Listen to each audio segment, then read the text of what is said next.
За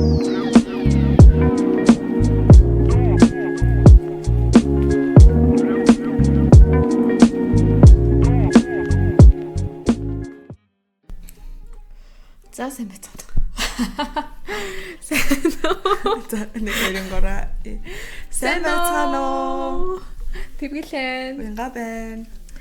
За өнөөдөр бит хоёр Амстердам хотынхоо аюу гай сонирхолтой баримт фактуудыг та бүхэндээ ярьж өгөхөөр энд ингэ сууж байна. Бит хоёр бол тэгтээ Амстердамд амьдардаг. Eindhoven гэдэг хотод амьдардаг. За тэгээ Амстердам бол Нидерландын нийслэл байгаа. За тэргэл хэдүүд Амстердам явсан бэ? 2 3 удаа л явчихсан. Би бас ерөнхийдөө бас нэг 3 4 удаа явахын хувьд бол явсан. Гэхдээ явж байхдаа ер нь их тохиолдол нэг гэр бүлээрээ явж байгаа учраас зарим нэг онцгой газруудаар бол явж үзээгүй байгаа. Тэр талаар өнөөдөр ярьж магадгүй байна.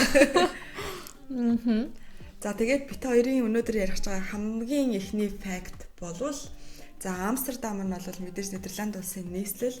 За тэгээд 165 сувг дээр тогтдог тий.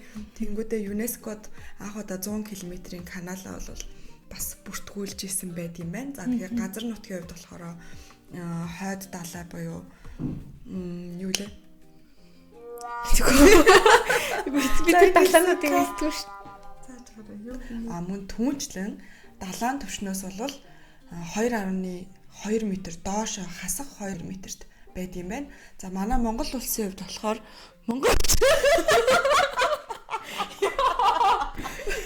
За тэгээд Монгол улсын хувьд бол далайн түвшнөөс дэш 1580 м-т байдаг. За тэгэхээр та бодороо тэрглээ. Бид маш доош намдаар газар хурж ирсэн байна. Тэгээд заримдаа миний даралтаас унчаад өндөр даралт.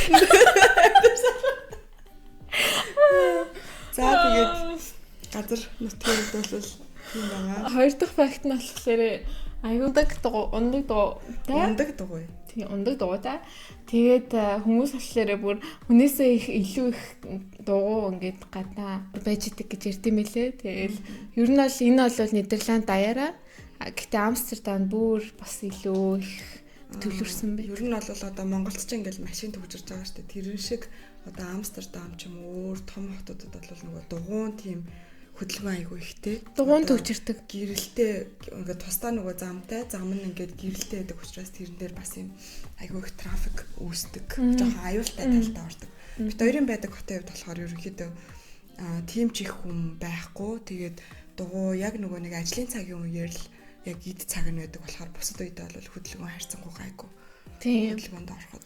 Тэгээ энд ирээд бараг дугууны дүрм мөрөм сураад яаж гараа өргөө. Тэн дээр би нэр нэг юм яриа гэж бодсон шүү дээ. Энд ирээд дугууны гэж бодож байгаа юм бол одоо нэг гараа өргөж ингэж тохиогддог байхгүй юу? Одоо баруун эргэжээ шүү, зүүн эргэжээ шүү. Тэн дээр шинэ ирсэн хүн байна уу, хуучин хүн байна уу? Тэр нь бас хаялгарч харагддаг. Тэгэхээр одоо манай эмээ өвнөрийн тийм эмээ өвнөр бол амар юмлаа. Шууд ингэж юм гээл. Одоо баг явмаа гэл ингээд зөв шинэ хүмүүс л нэг жоохон өөртөө ихтгэлгүй нэг яах вэ гэдэг ингээд салгаж байгаа. Тийм болохоор хэрвээ Нидерландад ирээд дугуй унах чивэл өөртөө ихтгэлтэй гараа гоё өргөж сураарай.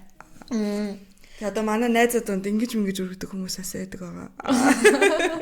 Тэгээд Амстердамд бас нөгөө амар их каналууд байдаг болохоор хүмүүс нөгөө дугуйгаа албаар хайчдаг юм уу? Яа энэ жил болго нөгөө каналыг цэвэрлж ингээд дугуй гаргаж авдаг маш их хэмжээний дугуй гаргаж авдаг гэдэг юм билээ. Тэгэхээр би тэрийг бодохдоо яг мэдээж унжаагаа осолдож байгаа дугуй байгаа л ах. Гэхдээ бас тийм амар канал дүртэл байна гэж байхгүй бах. Тэгээд хүмүүс нөгөө нэг дугуйныхаа хогны мөнгийг төлөхгүйгээр канал руу очиж ийчтэй юм болов гэж байна. За 3 дахь факт нь болохоор музей. За энд бол айгүй олон алдартай музей Амстердамд байдаг. Rijks музей, тэгээд Ван Гогхийн музей, тэгэнгүүтээ нөгөө Ана Франкийн амьдарч исэн нөгөө гэр музей болцсон байт юм билээ. Тэрийг одоохондоо тэгтээ үзэж арай амжааг байгаа. Би бас үзэж амжааг. Тэгээд энд бас нэг айгүй гоё давуу талтай юм ингээд бүх музейг үзэх хэрэгтэй. За бүх ч яхаа ерөнхийдөө их музей ордог. Зарим музей нь бол мэдээж ороогүй илүү нэмэлт төлбөртэй. Гэхдээ тийм нөгөө музей карт авч болдог. Манайх бас нэг анх ирсэн жилээ яг жилийн хугацаатай тийм музей карт аваад хүүхдүүдэд дагуулад ингээд айгүй олон музей үзчихсэн. Тэгээ музей үзэх болгонд хүүхдүүдэд зориулсан юм хөөрхөн нэг хөтөлбөр шиг ингээ юм олуулаад хайгуулаад хүүхдүүдэд айгүй сонирхолтой. Тэр нь бүр айгүй гоё юм билээ. Тэгэхээр ер нь энд ирвэл музей карт бас нэг. Үнэн нь хэд өгдөлээ? За үнэн нь болохоор насанд хүрсэн 18-аас дээш бол жилийн 69 евро. За хүүхдүүдэд 18 тэгэхээр 18 нас хүртэл бол 36 евро. Жилээ. Айгүй хангалттай тэрүүгээрээ бүр үзэж штэ. Хэрвээ музей карт авахгүй байх юм бол нэг музей дээр очингууд л 20 евро гэл хүүхэд нь арай мэдээж баг 8. Танаа гэвэл ер нь ойролцоогоор хэдэн музей үзсэн гэж бодож байна? Тоогоо алдсан уу? Ер нь бол бид нэг 10 хэдэн музей болол үзсэн. Нэг жил дотор. Нэг жил дотор. Тэгэл хүүхдүүдтэй үзэхэр хүүхдүүд амар нүд нэгдэж байгаа юм чи тий бүх юмний. Тийм. Тэгээ манай хоёр ч сүүлдээ нөгөө музей үзье гэл музей явах уу гэл. Тэгээ дээрэс нь нөгөө нэг музей үзэхдээ бид нар нөгөө нэг 7 хоногийн амралтын өдрийн нөгөө вагоны трейни билет хүнгүү subscription хийгээд тэгээд сар болгон тэгээ явчихлаа нөгөө амралтын өдрүүдээр яваад музейгээ үзээд хүүхдүүдэд аягүй сонирхолтой гоё юм билээ. Тэрийг санал болгож байна. Nice. Тэгээ дараагийн факт нь болохоор яалтчгүй Амстердамын архитектур байрлал байшин нь үнэхээр үзмжтэй айгүй гоё барилгууд байдаг. Тэгээд яагаад ингээд хүмүүс мэдж байгаа луг болов ингээд хазаацсан байгаад байдаг барилгууд нь яг ингээд төвөр нь яваад ахсан байшин. Тэнгүү тэр нь ер нь яагаад тэгэж ингээд налцсан байгаад байд юм бэ гэхлээр усан дээр баригдсан хот гэж ярьдаг. Модоор ингээд суур хийсэн чинь тэр нь ингээд одоо удаан хугацааны явцад өөрчлөлт ороод тэгээд тэр нь ингээд бүр дээрээсээ дарагдаад бүр ингээд баг шороор газар руугаа ингээд шигдэж ороод тэгээд ингээд дэлгэсэн байгаа. Тэгээс нөө хүмүүс гайхдаг штэ яагаад ингээд ийм нарийнхаа ийм байшингууд байт юм болоо гэд. Тэгээд тэр нь болохоор 17 дугаар зуунд ингээд фасадныхаа хэмжээгээр такс төлдөг гэсэн нэ 17 дугаар зуунд. Тэгээд тэрнээс хойш хэр жижигхэн тэгснэ урттай нь одоо фасад жижигхэн байвал тэр хойшоогоо ямар урт байх нь хамаагүй учраас зүгээр л ингээл нарийнхан барилгууд ингээд бариад явсан. Дараагийнх нь болохоор coffee shop. Coffee shop нь яадаг вэ гэхлээр зөвхөн өвс канабис зардаг тийм газруудыг coffee shop гэдэг байгаа. Энэ дээрээ coffee shop орё гэвэл арай өөр тийш явах гэдэг шүүл гэж юу н ойлгохоор тийм. Coffee shop-ууд ер нь бол ингээд улаанаар хөвчлээ ингээд coffee shop гэдэг ингээд бичсэн. Нэг бар шигтэй нэг юм неон 18 м гэж мэгцэн. Би ихлээр даахт ихтэй мэддэггүйсэн шүү дээ. Хараад зүгээр л coffee shop юм баг гэсэн чи амар их хүмүүс орж гараад идэг гэсэхгүй. Тэгээд тэгсэн чи харин өвс зардаг coffee shop байсан мэлээ. Тэгсэн. Тэгээд ер нь бол Амстердамд ч тэ одоо өвс одоо гэтээ яхаа өвсийг хязгаартай өгдөг л дөө. Одоо яг зарах хэмжээний тийм ихээр өгөхгүй яг хүний хэмжээнд нь тааруулаад өгд юм билээ. Бас улаан дэнлүүний гудамж ягааны гудамж бас айгүй том байр суурийг эзэлдэг хүмүүс ерөөсөө Амстердам л гэдэг. Тэгээд тэр улааны гудамжтай улаан дэнлүүний гудамжтай бас юм нэг одоо тэнд байршдаг одоо ажилдаг хүмүүс байгаа шүү дээ. Тэр хүмүүсийн одоо ингээд яг нэг өрөөний жишээ болгоцсон орж үздэг бас тийм музейтэй юм байлээ. Тэрүүгээр нь бас ороод үзвэл бас сонирхолтой байх. Тэгээд ер нь бол зөвхөн Амстердам гэлтгүй энэ гудамжууд бас Нидерландын бас өөр хотуудтай бас байдаг. Одоо манай энэ амьдардаг хотод ч гэсэн байдаг. Бид хоёр хамт очиж үзсэн. Чамд яг очиж үзэхэд ямар мэдрэмж төрсөн бэ? Анх үзэхэд. Надаа амар сонирхолтой. Би нөгөө ингээд амар иничгээд ингээд амар сонирн болоод яг яхаа мэдэхгүй иничгээд тэнгуут яг эмгтэн хүмүүсээ ингээд шоолж байгаа юм шиг надаа айгу муухай би инээхгүй гэд ингээд өөрийгөө хичээгээдсэн ч гэсэн яж хахад өөр найзуудтайгаа орчлохоор ингээд бүр талчгнаар санагдаад тэг яг нэг амар гой охтууд бол биш ингээл ийм жоохон тарган дуу, миралик дуу ч юм уу тэгээд нэг аюу янз бүрийн охтууд гэдэм л бүх төрлийн охтууд гэдэг юм лээ. Миний харснаар бас ерөнхийдөө янз янз стол янз янз тэг хүмүүний сонирхол угаасаа өөр байдаг байх. Тийм залуучуудын сонирхолоос өөр байдаг баг. Тэгээд би болохоор ингээд ямар ч гэсэн ингээд хүмүүсийг айгүй сайн харсан. Баг ингээд нүдрүү нь хараад. Би бол тэгж чадаагүй. Тэгээд тэгсэн чинь яг миний одоо санаж байгаагаар нэг нэлээд настай автар бараг 45 50 за мэдгүй нэг хөвшин ихч болсон шүү.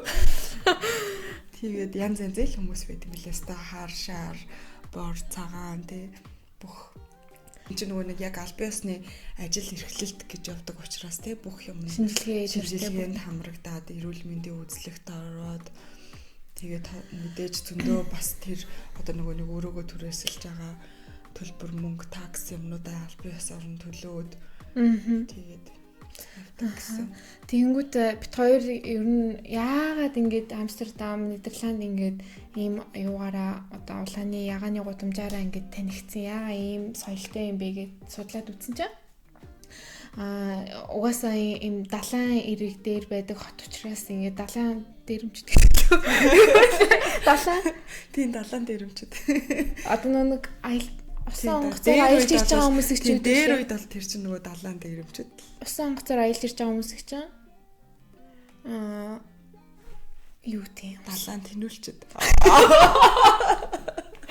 тэгээ загасчд юм биш үү загасчд нь ингээд айгүй олон хоногор олон сараар ингээд аялж ирээд тэгээ Амстердамд загасчилж ирээд тэгээд Амстердамд их зугаа цэнгэлээ хөдөг байсан юм шиг байна. Ирэхтэл хүмүүс болсон хойно гэж. Тэгээд тэр нь ингээд тогтцсон. Тэгээд дараа нь засгийн газар нь тэгээ одоо энэ бүгдийг ингээд болио одоо ийм юм байж болохгүй гэж тэгсэн чинь хүмүүс нь юу яриад байгаа юм бэ?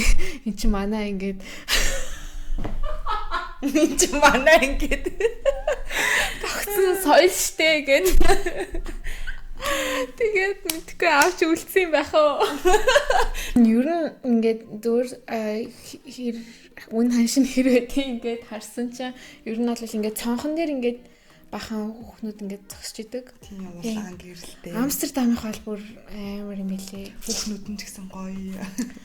Тэгээд тэр нь болохоор одоо 15-аас 30 минут хэрвээ ингээд одоо орохыг хүсчихвэл тэр нь одоо 50-аас 150 евроны одоо хэлбэлцэлтэй ингэж дунд нь явагдсан юм лээ. Тэгээд үйлчлэгээнээс хамаарат өөр үнэтэй.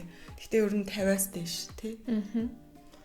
Хамгийн сүүлийн бит хоёрын факт бол Нидерланд улсад хааныхаа төрсөн өдрийг маш өргөн дийлгээр улсаараа бүгдээрээ хамт тэмдэглэдэг. За тэр нь бол 4 сарын 27-нд тэмдэглэдэг байгаа. Яаж тэмдэглэдэг вэ гэхлээр энэ тийм одоо сүлд өнгөн гэх юм уу те улбар шар өнгийг бол бүх хүмүүс одоо янз бүрийн улбар шар өнгөтэй юм өмсөд гудамжиндаа парад хийгээд бүр ингээ шоудаад одоо Амстердамд бол ингээд каналаараа одоо ингээд зайв мав яваад маш өргөн дэлгэр айгүй сонирхолтой тэмдэглэдэг.